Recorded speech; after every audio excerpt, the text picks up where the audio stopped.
हे पंकजाताईंनी चुलीवर भाकरी करण्याचा जो व्हिडिओ होता, मला वाटतं की यामध्ये उज्ज्वला योजनेचं काय अपयश आहे हे याच्यातून अप्रत्यक्षरित्या लोकांसमोर आलेलं आहे। जी घटना घडली राधाकृष्णजी विखे पाटील साहेबांच्या बाबतीत याचं समर्थन होणार नाही। कदाचित जर वन नेशन वन इलेक्शन झालं तर त्यावेळी फक्त राष्ट्रीय मुद्दे चर्चेत येणार आहेत आणि मग त्यावेळी धनगर आरक्षण, मराठा आरक्षण या मुद्द्यांना किती महत्त्व राहणार आहे। त्याचबरोबर महागाईचे प्रश्न असतील, बेरोजगारीचे प्रश्न असतील, या कुठल्याही प्रश्नांवर ठोस उपाय न करता केवळ प्रतिकात्मक राजकारण करणं हे चुकीचं वाटतं। कुठे उल्लेख नाही आहे, मात्र अनेक ठिकाणी सर्व भाजप सोडून सर्व पक्ष त्यांचं स्वागत करत आहेत। कसं वाटतं? हे बघा, पंकजाताई मुंडे हे जनमानसातलं नेतृत्व आहे। स्वर्गीय गोपीनाथजी मुंडे साहेबांचा एक प्रचंड मोठं गारुड आहे आणि त्यांचा एक प्रचंड मोठा चाहता वर्ग म्हणजे माझ्यासहित हा महाराष्ट्रात आहे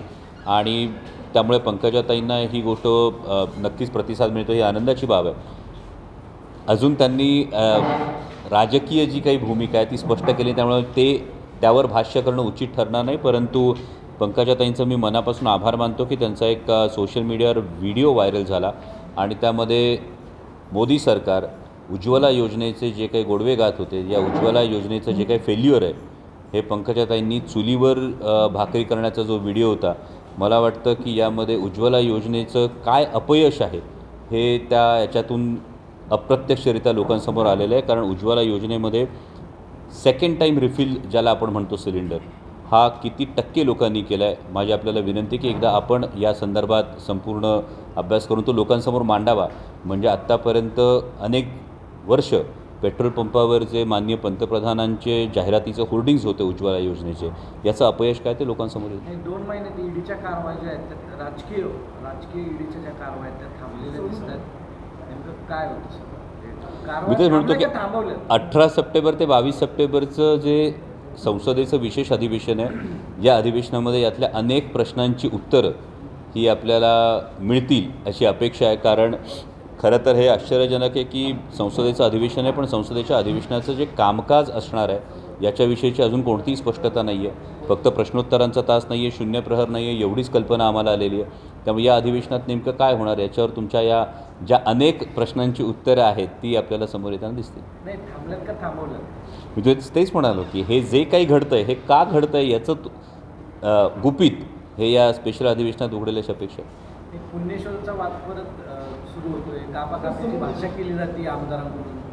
हे बघा, या पद्धतीचं कुठेही सामाजिक सलोखा बिघडवण्याचं जे वातावरण आहे, यातून एकच गोष्ट पुन्हा पुन्हा स्पष्ट होते की पोटातली जी भूक असते ना, त्या भुकेला जातही नसतो आणि धर्मही नसतो। आणि ही पोटातली भूक भागवण्यासाठीचे जे महत्त्वाचे प्रश्न आहेत, तो महागाईचा प्रश्न आहे, तो बेरोजगारीचा प्रश्न आहे आणि या प्रश्नांवर सरकारकडे उत्तर नसल्यामुळे याच्यातून कुठेतरी विषयांतर करण्यासाठी, लोकांचं लक्ष भडकवण्यासाठी अशा पद्धतीचे विषय हे जाणीवपूर्वक पेटवले जात आहेत का, ही शंका यायला वाव आहे।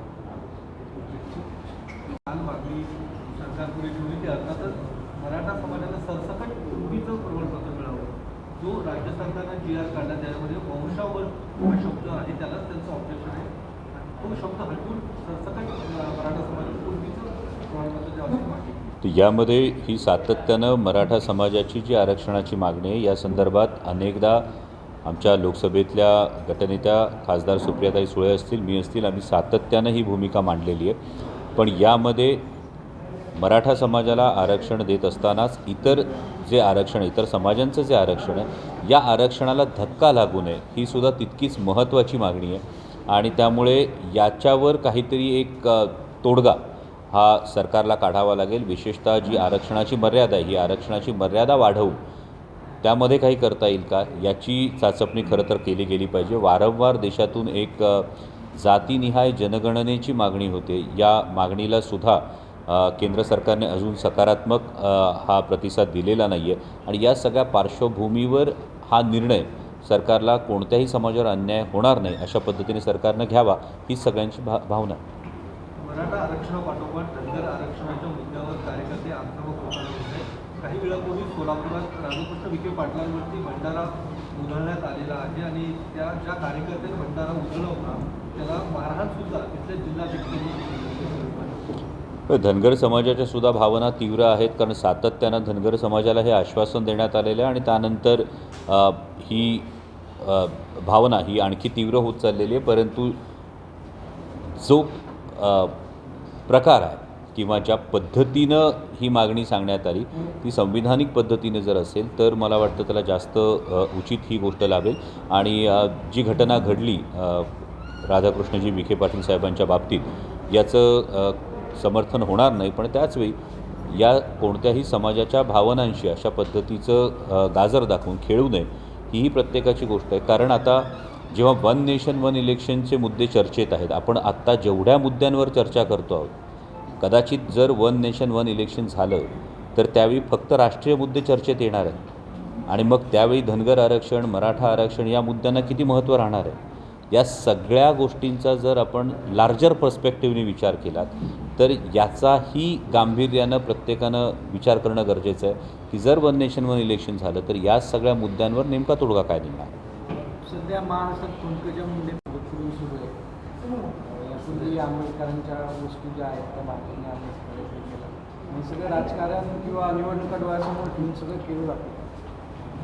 नाही, खरं तर छत्रपती शिवाजी महाराजांच्या वाघनख्या महाराष्ट्रात जर येत असतील तर ही कायम आनंदाची गोष्ट आहे. पण प्रश्न आहे तो वेळेच्या संदर्भात, जी वेळ साधण्याचा प्रयत्न होतो आहे त्या पद्धतीनं जे महत्त्वाचे विषय आहेत या महत्त्वाच्या विषयांना कुठेतरी फाटा देऊन प्रतिकात्मक गोष्टींकडे समाजाला वळवण्याचा हा प्रयत्न आहे असं वाटतं. छत्रपती शिवाजी महाराजांविषयी हा प्रत्येकाच्या मनात आदर आहे आणि जर ही गोष्ट झाली तर प्रत्येकाला अभिमान वाटणार आहे.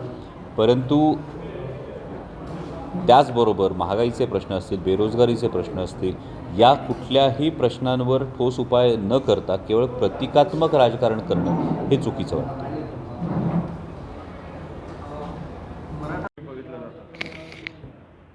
यामध्ये जसे आदरणीय प्रदेशाध्यक्ष जयंत पाटील साहेबांनी जी भूमिका स्पष्ट केली, पवार साहेबांनी जी भूमिका स्पष्ट केली, त्या पद्धतीनं कोणत्याही इतर आरक्षणाला धक्का न लागता मराठा समाजाला सुद्धा आरक्षण मिळावं आणि यासाठी एक मागणी खरं तर केंद्रात वारंवार केली जाते, ती म्हणजे जातीनिहाय जनगणनेची.